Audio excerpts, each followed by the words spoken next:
Someone insults you, and your brain immediately explodes into defense mode. You feel a rush of adrenaline, a burning need to fire back, to set the record straight, to put them in their place. We are conditioned to believe that rapid engagement equals strength. We assume that securing the last word means we've won the conflict. But fighting an opponent who only wants to provoke you leaves you uniquely vulnerable. Think of your attention and emotional bandwidth as a strict, finite currency. Every time you craft the perfect comeback, every time you let an insult consume your afternoon, you are spending your own energy reserves on the people who attach to you and demand a reaction. What do you get in return for that investment? Absolutely nothing but stress. Meanwhile, the attacker walks away with exactly what they were hunting for, your validation, leaving your reserves completely empty.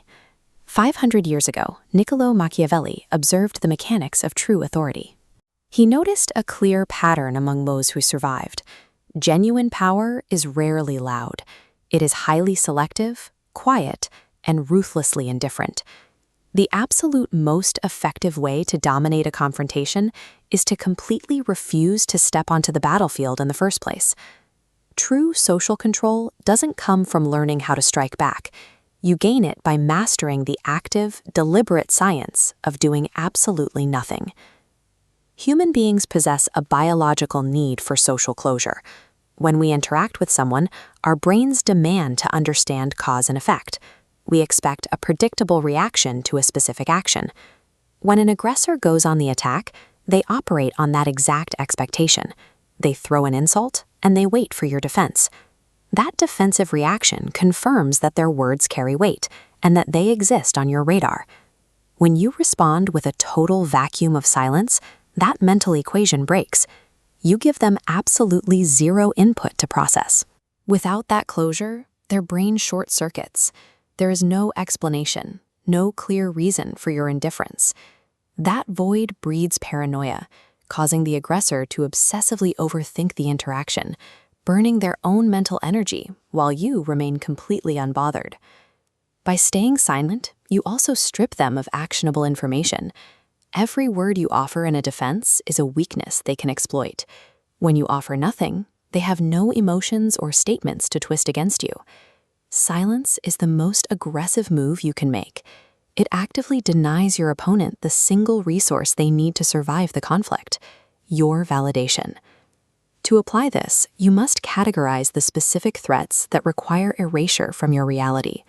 3 distinct types of people demand this treatment: active enemies, loud critics, and energy parasites. It is deeply tempting to publicly expose an enemy or debate a harsh critic, but fighting them gives them a stage. Their entire existence relies on having an opponent, and engaging ensures they remain relevant. Then you have the energy parasites, those disguised as friends who arrive with an endless stream of manufactured crises. They don't want solutions, they want attention. Engaging with them slowly drains your capacity to function. Protecting yourself requires building the armor of indifference.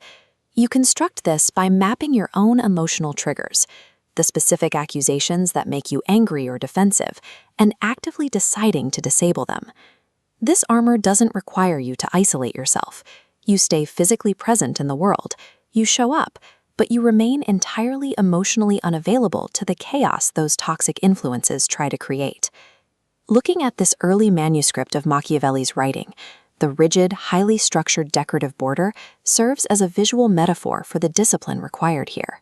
Historical mastery relies on maintaining strict, impenetrable boundaries around what you allow into your mind. By controlling your triggers and systematically erasing those who drain you, your attention transforms. It stops being free energy for anyone who asks and becomes a scarce, highly respected commodity. This leads to the ultimate strategic tier: calculated inaction. This is the practiced patience to let volatile situations resolve themselves, while you conserve your energy for your own goals. When you allow an opponent to exhaust themselves, whether they are spreading rumors or forcing petty competition, you let them self-destruct without lifting a single finger. Over time, the truth surfaces naturally. Your competitors are left looking foolish and desperate when their manufactured drama crashes against your quiet, continuous success. Do not mistake calculated inaction for laziness. Refusing to engage requires intense discipline. It is the purest, most refined form of psychological warfare. Your total unpredictability and your strict refusal to play by their rules makes you magnetic. You become an untouchable force that people respect precisely because they cannot control you. True ascension doesn't require clawing your way to the top of a conflict. It happens because you rigidly refuse to descend to a level that does not serve you. So the next time an unworthy person attempts to bait you into their drama, remember your currency.